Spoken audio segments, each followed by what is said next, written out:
Bonsoir, bonsoir bien-aimés. Merci Seigneur Jésus-Christ pour cette opportunité qu'il nous offre en tout cas, afin que nous puissions faire la lecture de sa parole. Alors, nous allons commencer la lecture de la parole de Dieu. Nous allons commencer bien-aimés. Nous allons d'abord prier. Merci Seigneur Jésus-Christ pour cette opportunité que tu nous accordes. Merci éternel Dieu souverain, parce que tout n'est que grâce. Écouter ta parole, c'est une grâce, Seigneur Dieu de gloire. Méditer ta parole, c'est une grâce.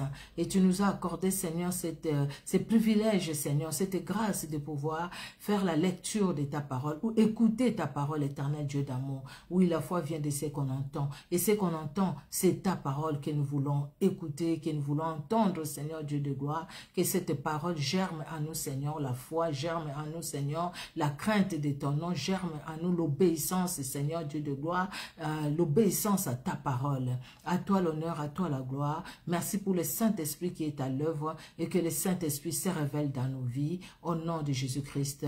Amen. Nous allons faire la lecture du 12, nous sommes les 12... Nous sommes les 11, pardon, excusez-moi, nous sommes les 11 janvier. Nous allons commencer par Genèse au chapitre 12. Nous allons écouter, bien-aimés, la lecture de la parole de Dieu. La Genèse, chapitre 12.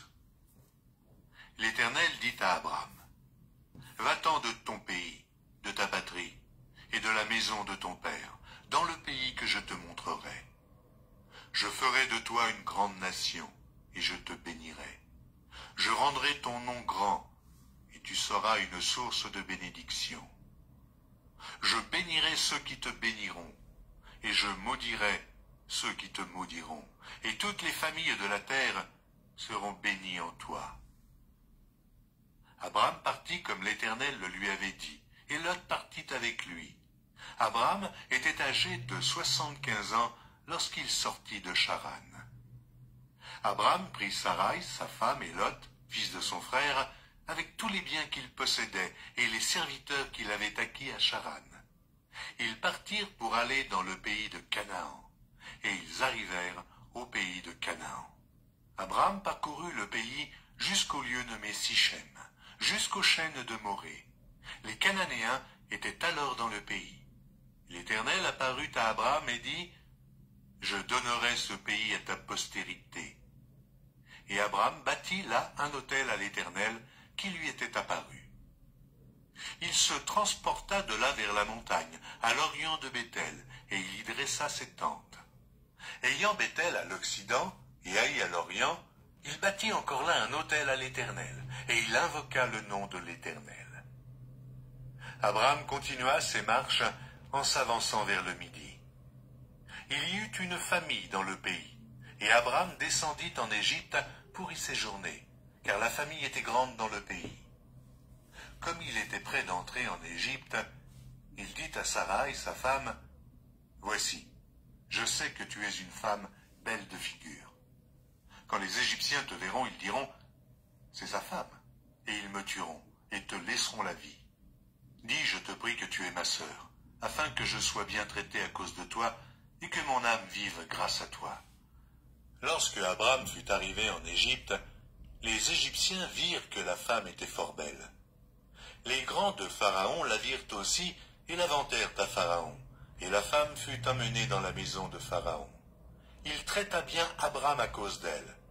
Et Abraham reçut des brebis, des bœufs, des ânes, des serviteurs et des servantes, des ânesses et des chameaux. Mais l'Éternel frappa de grandes plaies Pharaon et sa maison au sujet de Sarai, femme d'Abraham. Alors Pharaon appela Abraham et dit, « Qu'est-ce que tu m'as fait? Pourquoi ne m'as-tu pas déclaré que c'est ta femme? Pourquoi as-tu dit c'est ma sœur? Aussi l'ai-je prise pour ma femme. Maintenant voici ta femme, prends-la et va-t'en. » Pharaon donna l'ordre à ses gens de le renvoyer, lui et sa femme, avec tout ce qui lui appartenait. Nous allons aller au livre de Néhémie. Nous avons fini Esdras hier. Esdras, c'est 10 chapitres. Nous avons fini hier. Et là, maintenant, nous commençons le livre de Néhémie. Et nous allons lire Néhémie chapitre 1, le premier chapitre. Ce n'est pas long du tout. Nous allons écouter, pardon, excusez-moi. Nous allons écouter Néhémie, premier chapitre. Chapitre 1er. Parole de Néhémie, fils de Hakalia. Au mois de Kisleu, la 20e année du règne d'Artaxerxès, comme j'étais à Suse dans la capitale, Anani, l'un de mes frères, et quelques hommes arrivèrent de Juda. Je les questionnais au sujet des Juifs réchappés qui étaient restés de la captivité et au sujet de Jérusalem. Ils me répondirent: ceux qui sont restés de la captivité sont là dans la province au comble du malheur et de l'opprobre. Les murailles de Jérusalem sont en ruine et ses portes sont consumées par le feu. Lorsque j'entendis ces choses, je m'assis, je pleurais et je fus plusieurs jours dans la désolation. Je jeûnais et je priais devant le Dieu des cieux, et je dis: ô Éternel, Dieu des cieux, Dieu grand et redoutable, toi qui gardes ton alliance et qui fais miséricorde à ceux qui t'aiment et qui observent tes commandements, que ton oreille soit attentive et que tes yeux soient ouverts. Écoute la prière que ton serviteur t'adresse en ce moment, jour et nuit, pour tes serviteurs les enfants d'Israël, en confessant les péchés des enfants d'Israël, nos péchés contre toi. Car moi et la maison de mon père, nous avons péché.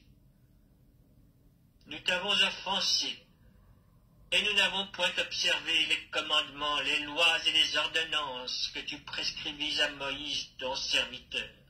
Souviens-toi de cette parole que tu donnas ordre à Moïse, ton serviteur, de prononcer. Lorsque vous pécherez, je vous disperserai parmi les peuples.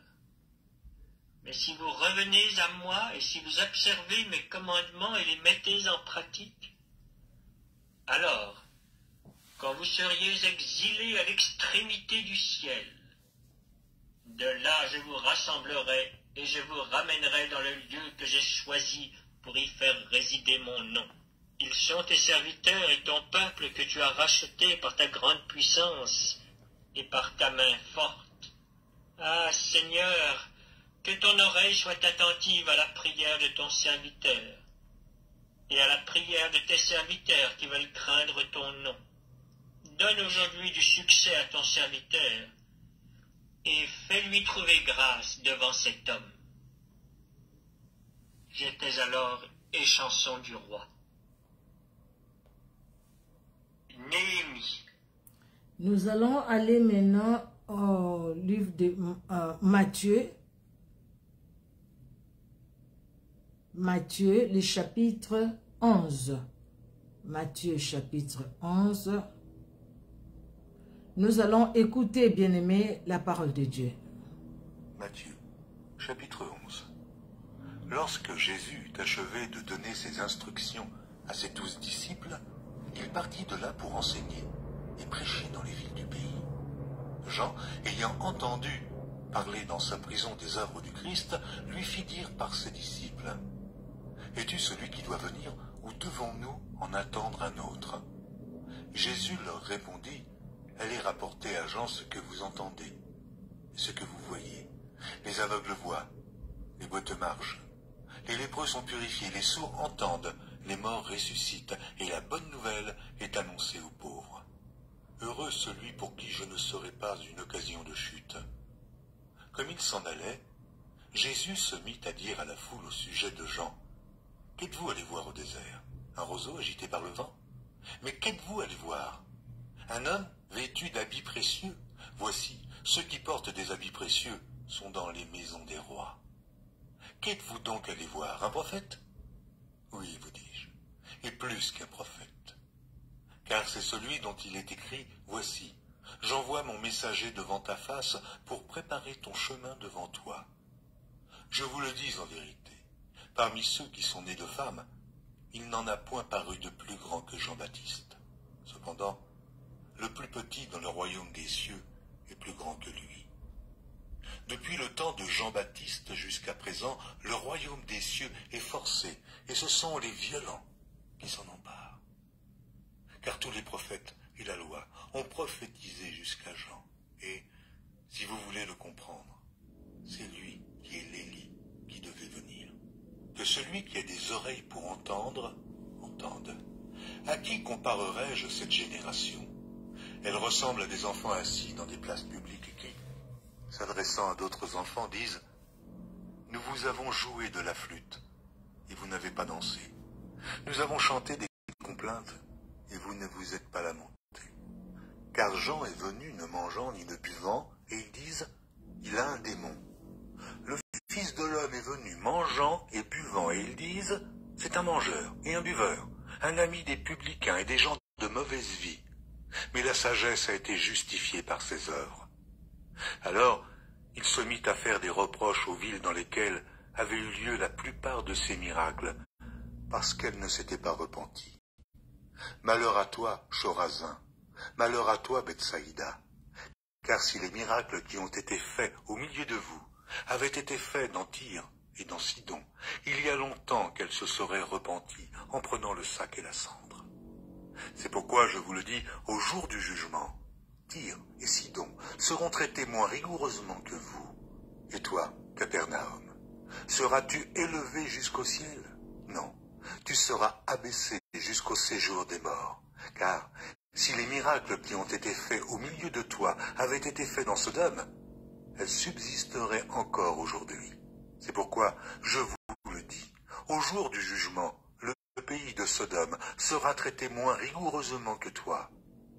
En ce temps-là, Jésus prit la parole et dit « Je te loue, Père, Seigneur du ciel et de la terre, de ce que tu as caché ces choses aux sages et aux intelligents, et de ce que tu les as révélées aux enfants. Oui, Père, je te loue de ce que tu l'as voulu ainsi. Toutes choses m'ont été données par mon Père, et personne ne connaît le Fils, si ce n'est le Père. Personne non plus ne connaît le Père, si ce n'est le Fils, et celui à qui le Fils veut le révéler. Venez à moi, vous tous qui êtes fatigués et chargés, et je vous donnerai du repos. Prenez mon joug sur vous, et recevez mes instructions, car je suis doux et humble de cœur, et vous trouverez du repos pour vos âmes, car mon joug est doux, et mon fardeau léger. Matthieu. Nous allons maintenant au livre des psaumes, les psaumes. Alors, nous allons lire les psaumes 11, mais nous n'allons pas lire tous les chapitres. Les psaumes 11, nous allons lire, il n'y a que 7 versets, hein, mais nous allons lire du psaume 11, du 1er au 4e verset. Psaume 11, nous lisons au nom de Jésus-Christ, hein, au chef des chantres de David. C'est en l'Éternel que je cherche un refuge. Comment pouvez-vous me dire, fuis dans vos montagnes comme un oiseau? Car voici, le méchant bande l'arc. Ils ajustent leurs flèches sur la corde pour tirer dans l'ombre sur ceux dont le cœur est droit. Quand les fondements sont renversés, les justes, que feraient-ils? L'Éternel est dans son saint temple, l'Éternel a son trône dans les cieux. Ses yeux regardent, ses paupières sondent les fils de l'homme. Dieu voit tout. Alléluia. Nous allons maintenant, pour finir, nous allons lire dans le livre de Proverbes. Proverbes, nous sommes au Proverbe au chapitre 3, nous avons commencé hier. Proverbes chapitre 3. Et nous allons lire du 7e au 8e verset, 2 petits versets. Chapitre 3, 7 et 8. Ne sois point sage à tes propres yeux, crains l'Éternel et détourne-toi du mal. Ce sera la santé pour tes muscles et un rafraîchissement pour tes os. Amen, amen. Que Dieu vous bénisse. Merci Seigneur Jésus pour ce temps de lecture de ta parole. Merci Éternel car tu es Dieu. Tu es celui qui agit. Tu te révèles Seigneur dans ton amour et dans ta bonté. Merci pour ta parole qui nous fait du bien. Tu es au contrôle de tout Éternel. Tu es celui qui a vaincu les principauté, les dominations des ténèbres, et tu es celui qui nous a donné ta victoire. Nous déclarons et proclamons ta victoire dans nos vies, ô Éternel, dans nos familles aussi, Éternel Dieu de gloire, dans les noms puissants de Jésus-Christ de Nazareth. Ta victoire pendant ces moments de l'écoute de ta parole, de la lecture de ta parole, Jésus, règne, Éternel Dieu d'amour, pour ta seule gloire, que nous avons ainsi prié. Amen. Amen, amen, amen. Que Dieu vous bénisse, bien-aimés. Que Dieu, dans son amour, vraiment étende sa main puissante dans chacune de vos vies, et que le Seigneur Dieu Tout-Puissant se révèle puissamment dans vos vies. On se donne rendez-vous demain pour une autre lecture ou une autre écoute de la parole de Dieu. Soyez richement bénis. Au revoir.